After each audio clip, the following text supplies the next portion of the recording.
नमस्कार, ये आकाशवाणी शिमला है। अब आप नविता चौहान से प्रादेशिक समाचार सुनिए।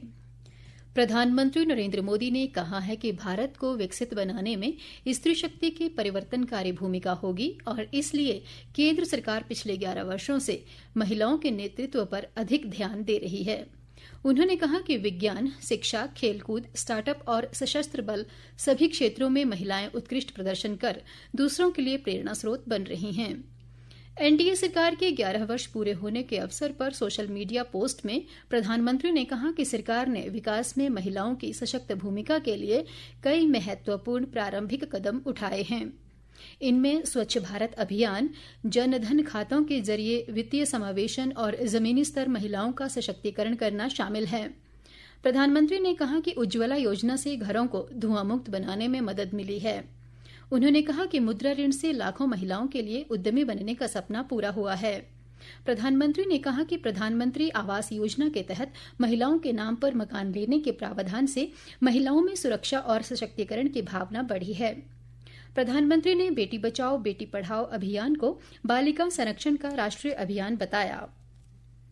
मुख्यमंत्री सुखविंदर सिंह सुक्खू ने कल शाम ऊना जिला के बंगाणा में करीब 120 करोड़ रुपए की विकास योजनाओं के उद्घाटन व शिलान्यास किए।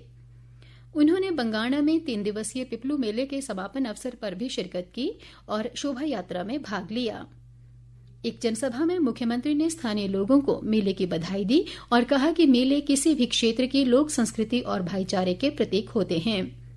उन्होंने कहा कि सरकार ने प्राकृतिक खेती को बढ़ावा देने की दिशा में ठोस कदम उठाए हैं ताकि किसान अपनी आर्थिकी को मजबूत कर सकें। उप मुख्यमंत्री मुकेश अग्निहोत्री भी इस दौरान मौजूद रहे। इस बीच मुख्यमंत्री कल 9 जून से किन्नौर जिला के 2 दिवसीय दौरे पर रहेंगे।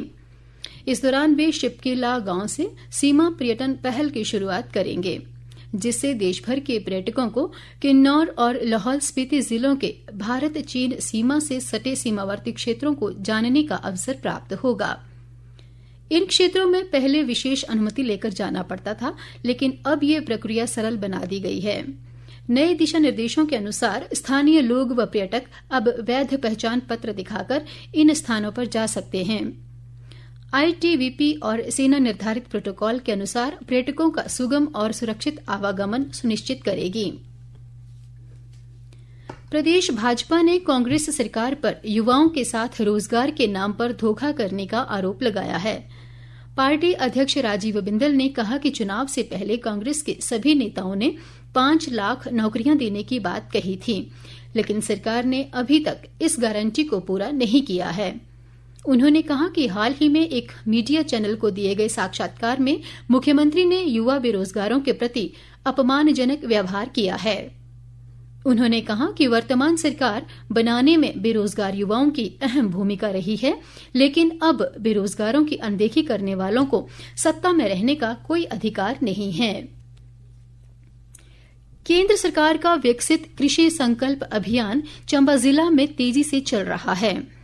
अभियान के तहत कृषि वैज्ञानिक जिले के दूरदराज गांव तक पहुंचकर अंतिम पंक्ति में खड़े किसान तक केंद्र सरकार की विभिन्न योजनाओं की जानकारी पहुंचा रहे हैं। इसी कड़ी में जिले की गहरा, सुनारा और कुंडी ग्राम पंचायतों में कार्यक्रम आयोजित किए गए। इनमें किसानों ने बढ़ चढ़कर भाग लिया। कृषि विज्ञान केंद्र चंबा के वैज्ञानिक डॉक्टर केहर सिंह ठाकुर ने बताया कि अभियान का लक्ष्य अंतिम पंक्ति में खड़े किसान तक केंद्र सरकार की योजनाओं की जानकारी पहुंचाना है। महला ब्लॉक के कुछ नाम आप समक्ष रखता हूं।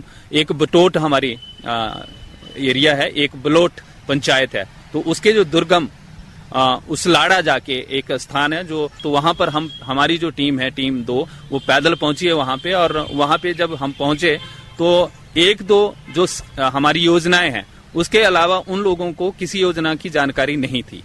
तो जब उनके बीच में हम गए तो वो बड़े उत्सुक थे और उन्होंने ये जानने की कोशिश करी कि हमें किस तरह से हम इन योजनाओं का जो लाभ है वो ले सकते हैं। और आकाशवाणी ने आज अपनी सेवा के 90 वर्ष पूरे कर लिए हैं।